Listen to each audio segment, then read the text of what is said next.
Hello there, my name is Joe and welcome to my channel.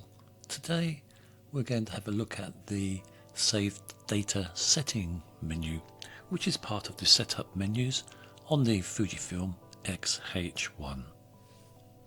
To access the Save Data Setting menu, simply click on the menu button on the back of your camera and then select Setup, which is the spanner icon, and then select Save Data Setup.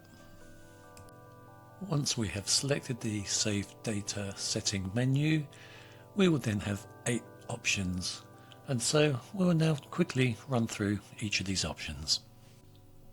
Okay, so option 1 is frame number. Now frame number controls how your files will renumber, and you have 2 choices: continuous and renew. If you select continuous frame numbering, your image will be given, after the first image is taken, will just be given the next consecutive number. This option is very useful to reduce files being duplicated with the same name. If, however, you select renew frame numbering, then your SD card will be reset to 0001 every time you format your card or if you insert a new SD card. Option 2 is Save Original Image. Now this relates to red eye reduction. For this option, Fuji suggests choosing On to save unprocessed copies of pictures taken using red eye removal. So my understanding of this, and I could be wrong, is that Fuji has a built-in process to reduce red eye in portraits. However, if you switch this option on, it will give you what it has done to reduce the red eye, but would also give you the original image as well. That's my understanding of it. I could be wrong. If you know better, please leave a comment. Option 3 is Edit File Name. Here you can change the file name prefix. sRGB images use a 4-letter prefix, which is also the default option, and Adobe RGB images use a 3-letter prefix. Either way, you can change these. You can edit the prefix to something more to your liking, whether it's your initials or a code for the particular project that you're working on. So this can be quite a useful little tool.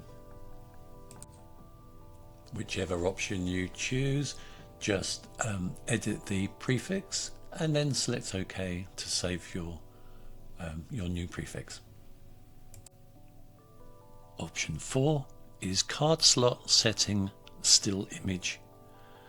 Now this option allows you to choose the role played by the card in the second SD slot. Here we have 3 choices. If you select sequential, the card in the second slot is only used when the card in the first SD slot is full. Alternatively, if you choose backup, all pictures are recorded twice, once to each of the 2 SD cards. And thirdly, we have raw JPEG. If you are shooting fine and raw or normal and raw, the raw image will be saved to SD card 1 and the JPEG will be saved to SD card 2. Option 5 is Select Slot Camera Sequential. Now this is a difficult one for me to explain. Fuji say choose the card that is recorded to first when sequential is selected for card slot setting still image. Does that make any sense?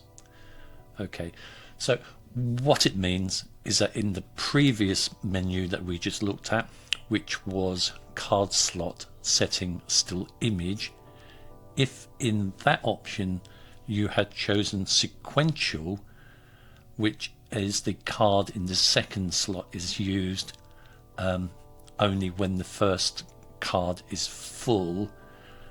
In this option you can now select which of the two slots, either slot 1 or slot 2, is your primary slot. So possibly much ado about nothing, and but that's all that does. It just allows you to select the slot. Can't think of a reason why you'd want to do that, so I think for me personally I'll be filing and forgetting that option. Option 6 is select slot video sequential. Now this option is much easier. You just use this to select which slot you want to use for storing movies. So option 7, so we're nearly done. So this is the select folder option.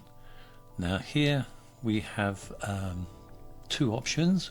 One will be to select a folder, so if we have multiple folders we can select which folder we want our images to be stored in, or alternatively we can create new folders and we can change we can select a file name up to 5 digits. So if we choose select folder, the camera will show us all the folders that we have. Because I'm very boring, I just have the one default folder. If we select create folder, as I said before, we can create a folder with a file name up to 5 digits. And finally, option 8 is copyright info, and we'll take a quick look at the 4 options that we get here. So looking at the 4 copyright options, you'll notice on mine that the first and last are greyed out, and that's because I haven't previously completed copyright information. Otherwise on the first option, display, that would show any information that I've previously entered. Next one down, enter author's info, that's where you would enter the name of the author or photographer. Next one after that would be where you enter the name of who owns the copyright, if that is not the author or creator. And then finally you can select the last option if there is some previous information there to delete the copyright information. Okay, so that was a quick run through of the save data setting menu. Now whilst I've used the Fujifilm X-H1, I'm sure that an awful lot of these settings will also apply across the range of Fuji cameras. Anyway, that just leaves me to say thank you very much for your time. I hope you found this useful, and goodbye.